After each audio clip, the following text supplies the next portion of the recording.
नमस्कार मंडळी, मी आजच्या व्हिडिओमध्ये तुम्हा सगळ्यांचं स्वागत करते आणि आज मी तुमच्यासोबत शेअर करणार आहे माझं सकाळचं 2 तासाचं रुटीन. जेव्हा मुलं सगळी शाळेत निघून जातात त्यानंतर आपलं जे रुटीन असतं ते नेहमीप्रमाणे असतंच. तर मी कशा पद्धतीने माझं घर क्लीन करते, काही छोट्या छोट्या टिप्स तुमच्यासोबत पण शेअर करणार आहे. तर चला आजचा व्हिडिओ स्टार्ट करूया. ऑलरेडी स्टार्ट झालेला आहे. तर मुलं सगळे शाळेत गेल्यानंतर म्हणजे घर जेव्हा सगळ्यांनी रिकामं होऊन जातं तेव्हा सगळ्यात आधी काम असतं तो म्हणजे आपला हॉल आवरणं. आणि हॉलमध्ये जिकडे जो काही पसारा असतो तो सगळा आवरून घेतलेला आहे. सगळ्यात महत्त्वाचं म्हणजे माझ्या घरी तरी सगळ्यांना अजून तरी सवय लागतच नाही आहे की आपण टॉवेल वगैरे व्यवस्थित सुकवले पाहिजे. पण नाही, कितीही करा ते शेवटी सोफ्यावरच पडलेले असणार आणि ते काम आपलं असतंच. तर असं प्रत्येकाच्या घरी काही ना काही गोष्टी असतात ज्या आपण कितीही प्रयत्न करून बदलत नाही. तुमच्या घरी कुठली आहे मला कमेंटमध्ये सांगा. तर माझ्या घरी तरी हीच आहे. त्यानंतर हे सगळं सोफा आवरून घेतला. त्यानंतर मी मस्त की आपला जो टीपॉय आहे तोही क्लीन करून घेतलेला आहे. कॉलिन घेतलं आणि सगळं साफसफाई करायला सुरुवात घेतली. ही आपली एक ती रोजची रुटीन आहे. कधी कधी राहून जातं माझ्याच्याने, पण हातामध्ये तो ग्लव्स घालायचा, कॉलिनची बॉटल घ्यायची आणि बस एकदा सुरू झालं ना की खूप एनर्जी येते करण्यासाठी. पहिला आळस वाटतो की रोज तीस कामं करायला खरंच आपल्याला कंटाळा येतो. पण नाही, एकदा जर सुरुवात केली ना तर त्या कामांचा कंटाळा येत नाही, उलट नंतर इंटरेस्ट येत जातो. आणि जर एखादी गोष्ट साफ करायची जरी नसेल ना तरी आपण करत जातो. तर असंच माझ्यासोबत तरी होतं आणि माझ्यामध्ये प्रत्येकच लेडीजमध्ये होत असावं. कारण एकदा आपण कामाला लागलो ना की मग आपण मागचा पुढचा काही विचार करत नाही, बस सुरू होऊन जातो. तर हे असतं माझं सकाळचं असं व्यवस्थित असं रुटीन. म्हणजे आधी सोफा वगैरे क्लीन करून घेतला. त्यानंतर आता धूळ खूप जास्त आहे. धूळ आता असं वाटायला लागलं आहे ना, प्रत्येकच सीझनमध्ये धूळ असते असंच वाटतं आहे. त्यामुळे खूप जास्त धूळ येते आता घरामध्ये. आणि त्यानंतर हे सगळं नीट अँड क्लीन करून घ्यायचं असतं. सोफ्यांचे आपले जे टी व्ही युनिट आहे त्यामध्ये आपल्याला असं वाटतं की इकडे तिकडे धूळ आहे, पण हे जे सगळ्यात महत्त्वाचे जे दारांचे हँडल्स असतात ना त्याला खूप जास्त चिकटपणा, धूळ ह्या सगळ्या गोष्टी लागलेल्या असतात. त्याचं कारण म्हणजे आपली मुलंसुद्धा असतात. कारण की कसंही काही 10 वेळा खोलणं का हातामध्ये काय लागले काय नाही यांच्याकडे त्यांचं लक्ष नसतंच. त्यामुळे ह्या सगळ्या गोष्टी होत असतात. तर आता इथे दिवाळीचे जे सगळं सामान आहे ते मी साईडला काढून ठेवलेलं होतं, एका पिशवीमध्ये भरून ठेवलेलं होतं. पण ती काही पिशवी मला योग्य वाटत नव्हती. त्यामुळे मी इथे मस्त एक बॉक्स घेतलेला आहे आणि त्या बॉक्समध्ये सगळी लायटिंग वगैरे व्यवस्थित भरून ठेवलेली आहे. जेणेकरून नेक्स्ट टाईम आता मी जेव्हा यूज करेन तेव्हा मस्त अशी मला ती पटकन सापडेल. आणि ही तुम्हाला मी पेंटिंग दाखवते, ती गार्गीची पेंटिंग आहे जी वेदांतने बनवलेली होती. सध्या लावायला मला कुठे व्यवस्थित जागा मिळत नाही आहे, त्यामुळे मी काही लावली नाही, त्याला जपून ठेवलेली आहे. आणि हाता लागला म्हटलं चला आपण खणाही साफच करून घेऊया. असं पण असंच जर करत राहिलो ना की एखादी गोष्ट आपण व्यवस्थित अरेंज करण्याचा प्रयत्न करतो तर ती अरेंज करताना पूर्ण खणाच रिकामा करून व्यवस्थित अरेंज करून घ्या. जेणेकरून त्याच्यातलं काही एक्स्ट्रा सामान असेल तेही आपल्याला दिसत राहतं आणि मग आपलं जे काही सामान एक्स्ट्राचं असतं ते निघून जातं. आणि खरंच घरामध्ये अडगळ असू नये, बिलकुलच असू नये. कारण एक तर ती जागा व्यापते, त्यानंतर ना त्याच्यातून एक निगेटिव्ह एनर्जी तयार होत असते. त्यामुळे अडगळीचं सामान तुम्ही जेवढं कमी ठेवाल तितकं चांगलं असतं.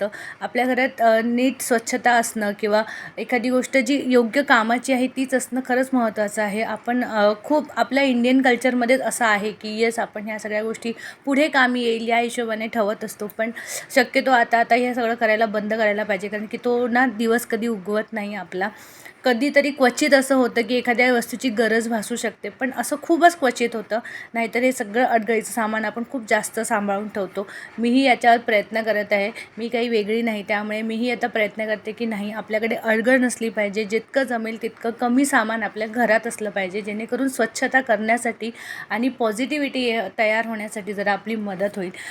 तर इथे मी वॉशिंग मशीनमध्ये आता व्यवस्थित कपडे लावून घेत आहे. कारण की आता हे सगळं काम सुरू असताना पाणी येणार, त्यामुळे या सगळ्या गोष्टी करून घ्यायच्या असतात मला. आणि वॉशिंग मशीनचं कवर म्हणाल ना तर आपले सोफा कवर जे कसे जुने झालेले असतात ना त्याच्यासाठी मी ते वापरलेलं आहे. आणि ह्या सोफा कवरचा यूज आपण भरपूर ठिकाणी करू शकतो. तर मी तरी सध्या इथे केलेला आहे. तर आता मला किचन क्लीन करण्यासाठी एक DIY मी लिक्विड बनवत असते नेहमीच. या बॉटलमध्ये भरलेलं असतं. मी पाणी घेतलेलं आहे, त्यानंतर डेटॉल टाकलेलं आहे, सोडा टाकलेला आहे आणि आपलं विम लिक्विड असतं ते टाकलेलं आहे. आणि मस्त शेक करून आपलं हे लिक्विड तयार होतं आणि याने क्लिनिंग खरंच खूप चांगली होते. आता किचनमध्ये म्हणाल तर खूप साऱ्या गोष्टी चिकट असतातच. आपली चिमणी चिकट असते, त्यानंतर वरचे जे शेल्फ असतात त्याच्यामध्ये तुम्ही कितीही क्लीन करा पण आपला स्वयंपाक करतो त्यातलं चिकटपणा हा त्यावर जातच असतो. त्यामुळे तो चिकटपणा एकदम आपण जर घासघूस करून केलं तर त्या स्क्रॅचेस येऊ शकतात, काहीतरी प्रॉब्लेम होऊ शकतात. त्यामुळे जर अशा पद्धतीचं लिक्विड बनवलं, यामध्ये तुम्ही सोड्याऐवजी इनो टाकू शकता, त्यानंतर त्याचे लिंबाचा रससुद्धा टाकू शकता. फ्रेग्रन्ससाठी म्हणाल तर तुम्ही कापूर टाकू शकता. त्यानंतर त्यामध्ये आपलं काय फॅब्रिक कंडिशनर जे असतं ना तेही टाकू शकता. मी अशा 2-3 पद्धतीने बनवत असते. तर त्यामुळे आज मी याच्यातलं काही टाकलं नाही. आज मी फक्त डेटॉल आणि सोडा टाकलेला आहे आणि मला हे जास्तीत जास्त हे क्लीन करायचं होतं त्यासाठी. तर किचन क्लीन करताना ना मला एक गोष्ट आठवली होती, की मी जेव्हा एक किचनचा व्हिडिओ केलेला होता त्यामध्ये मला एक कमेंट आलेली होती, की तुमचं किचन खूप बोर आहे. तर खरं खरं म्हणजे मला काही वाईट वाटलं नव्हतं त्या बाबतीत. तर मी त्यांना म्हटलं, की कधीच कुठलं किचन हे बोर नसतं. कारण किचन हा एक आपल्या म्हणाल ना तर आपल्या घराचं हृदय आहे आणि हृदय कधीच बोर होऊ शकत नाही किंवा कधीच असं बंद तर पडूच नये. कधीच कोणाचं हृदय बंद पडू नये. आपल्या घराचं हृदय कधीच बंद पडू नये आणि ते पडणारही नाही. कारण की जर विचार करतो म्हटलं ना सगळी धावपळ ही यासाठी असते. स्वयंपाक, जेवण. जेवला तुम्ही व्यवस्थित जेवणार तेव्हाच तुम्ही तुमचं पुढची कामं व्यवस्थित करू शकणार. तुमची हेल्थ जी इथूनच सुरुवात होते. त्यामुळे किचन बोर असतं असं म्हणता येणार नाही. आणि त्यांचं किचन बोर असण्याचा उद्देश असा पण होता, की तुम्ही तुमच्या किचनमध्ये खूप सिम्प्लिसिटी ठेवलेली आहे. काहीच एक्स्ट्रा ठेवलेलं नाही आहे. पण बघायला गेलं तर किचनची साईज बघून, तुमची आवड बघून आपण आपलं किचन डेकोरेट करत असतो, रेनोव्हेट करत असतो. त्यामुळे प्रत्येकजण आपापल्या परीने किचन रेनोव्हेट करण्याचा प्रयत्न करतं आणि मलाही खूप जास्त गजगज आवडत नाही आहे.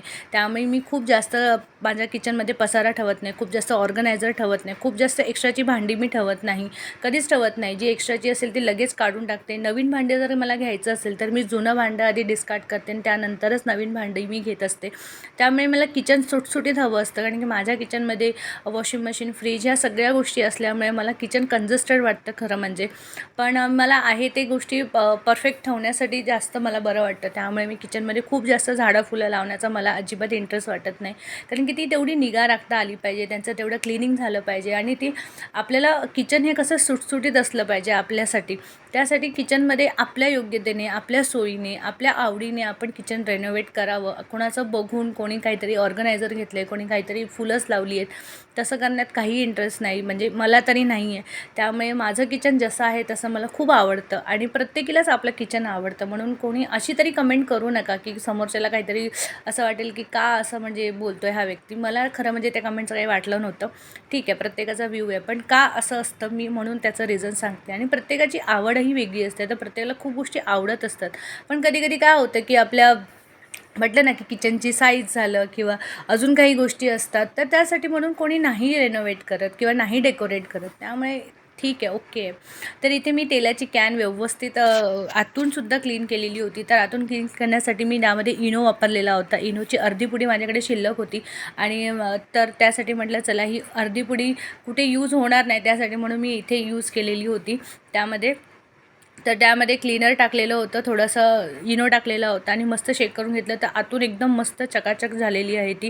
कारण की आतून सारखं सारखं जर तेल त्यामध्ये असलं, आपण वरचेवर जर टाकत राहू तर त्यामुळे सुद्धा एक वेगळा स्मेल तयार होतो. त्यामुळे ही निदान 1 महिन्यातून 2 महिन्यातून तरी आपल्याला अशा जर कॅन तुमच्याकडे असतील तर क्लीन करणं आवश्यक आहे. त्यानंतर आपल्या पूर्ण दिवसभराच्या भागामध्ये हा एक येतो, तो म्हणजे आपलं बेसिन असतं. परत सगळे आरसे असतात आपल्या घरातले, कारण की सतत सगळेजण यूज करत असतात, याचे इकडे तिकडे बोटं लावत असतात. त्यामुळे ते दिसताना अनटायडी दिसतं. त्यासाठी ह्या गोष्टी करणंही आणि खूप कमी वेळात ह्या गोष्टी होऊन जातात. असं नाही की याला खूप जास्त वेळ द्यावा लागतो. बस हातामध्ये कॉलिन घ्या, एक मॉप घ्या किंवा एक असं कापड घ्या आणि बस कामाला सुरुवात करा.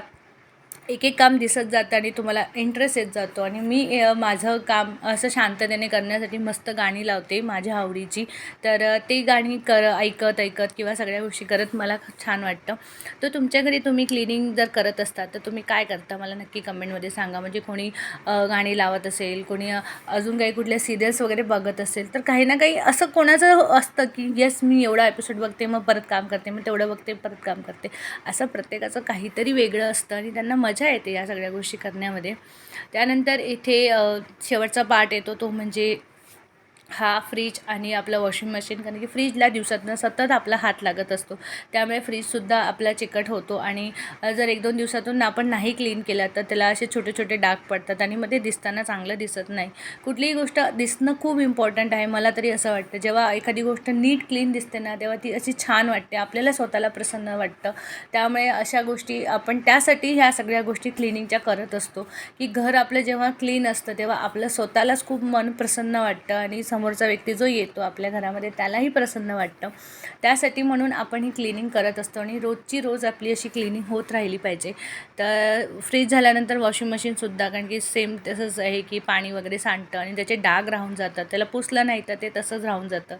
तर अशा पद्धतीने माझी आजची ही सगळी क्लिनिंग झालेली होती, जेवढी जमेल तेवढी. आणि तो बस लास्ट कापड आहे तो धुवायला निघून जातो. आणि त्यानंतर माझी आंघोळ वगैरे झाली आणि मस्त आधी पूजा करून घेतलेली होती.